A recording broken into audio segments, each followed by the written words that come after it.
When I was a kid, one of my heroes was a guy named Bob Riggle, because he had a car that could do something nobody else's car could do.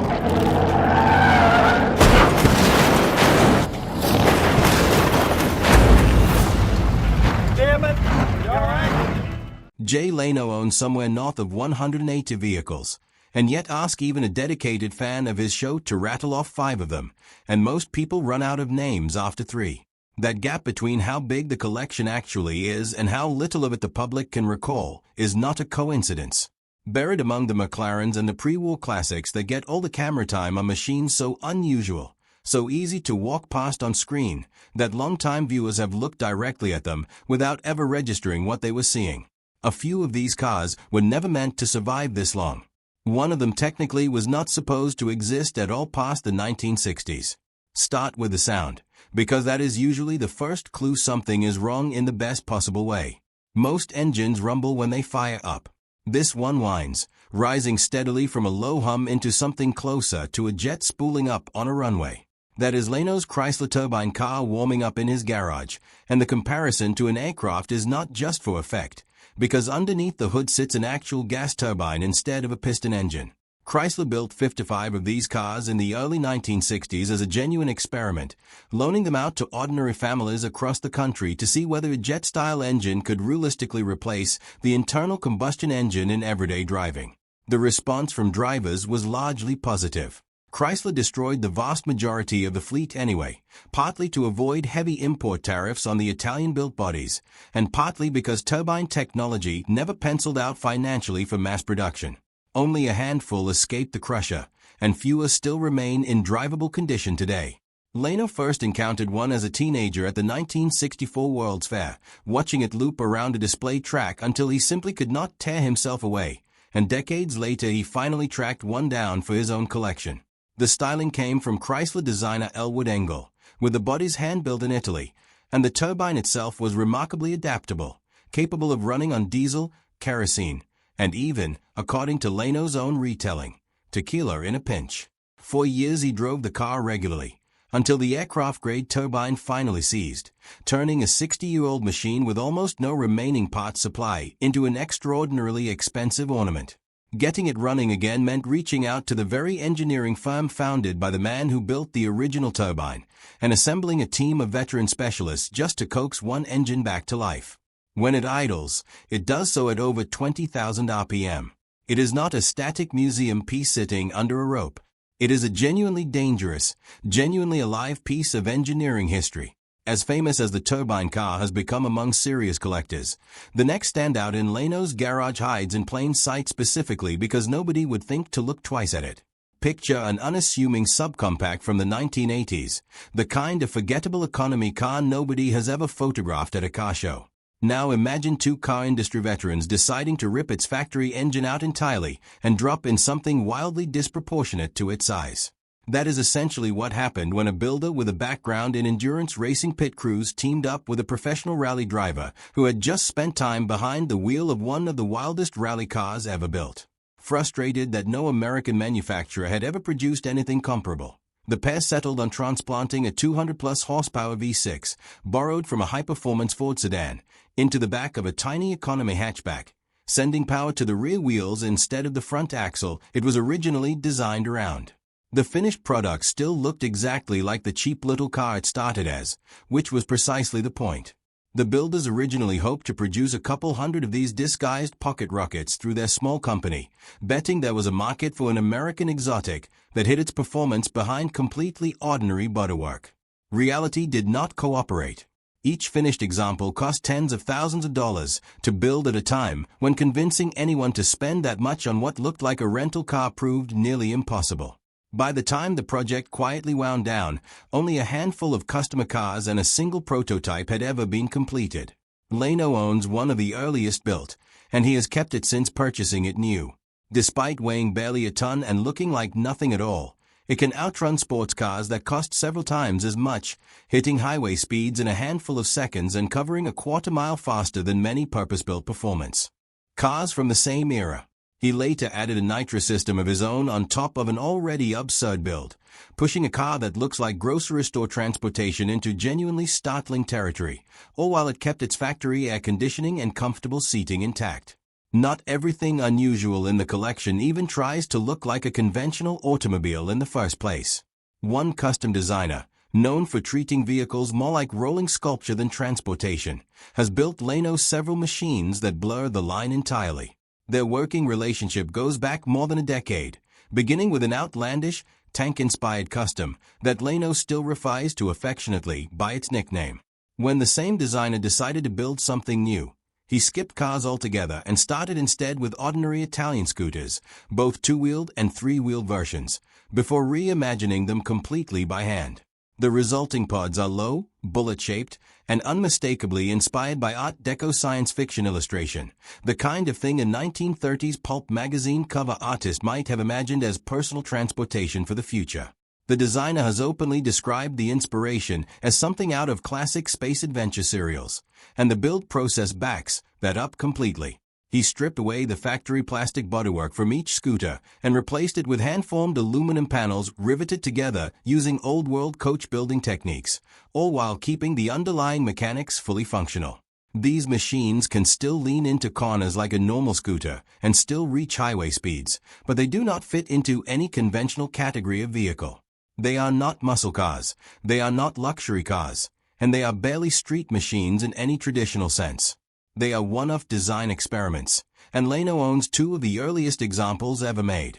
Strange silhouettes are one kind of surprise. Complete anonymity is another, and it hits differently when the car in question looks perfectly normal. Tucked into the collection sits a coupe from an entire American car brand that most people today could not identify if the badge were placed directly in front of them. It came from a wealthy heir who spent years and a genuine fortune trying to accomplish something no American manufacturer had managed before, winning one of the most prestigious endurance races in the world with an American car and an American driver behind the wheel. When race organizers changed the entry rules and required a minimum production run to compete as an official manufacturer, he had no intention of running an actual car company, and built one anyway out of a small Florida factory. Each car combined a modified racing chassis with a powerful Chrysler V8, and because building the bodies domestically proved too expensive, the chassis was shipped to Italy for coachwork before being shipped back across the Atlantic for sale. The finished cars cost nearly as much as a small house at the time, and only a couple dozen examples were ever completed. Despite that tiny production run, the design was considered significant enough that a major museum later included it among the best examples of contemporary automotive design of its decade. On the track, the team never quite captured the overall when it was chasing, though it did finish remarkably high more than once against factory-backed rivals with vastly larger budgets. The brand never developed the following or the marketing muscle to survive, and today most enthusiasts would walk right past this car without a second glance. Leno keeps it not because it is fast by modern standards, but because it represents a chapter of ambitious American engineering that never found the audience it deserved. That theme of brilliant, overlooked engineering shows up again elsewhere in the garage, this time wearing a jet engine of its own.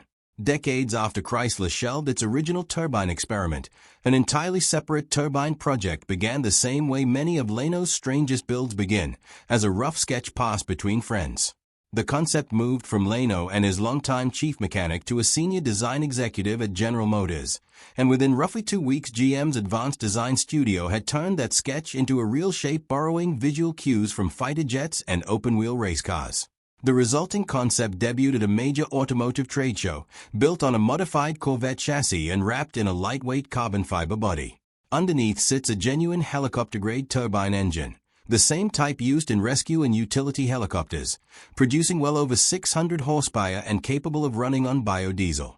Fuel economy is a running joke Leno tells on himself, since the car barely manages single-digit miles per gallon, making it realistically the kind of thing you would only drive after a spectacular harvest.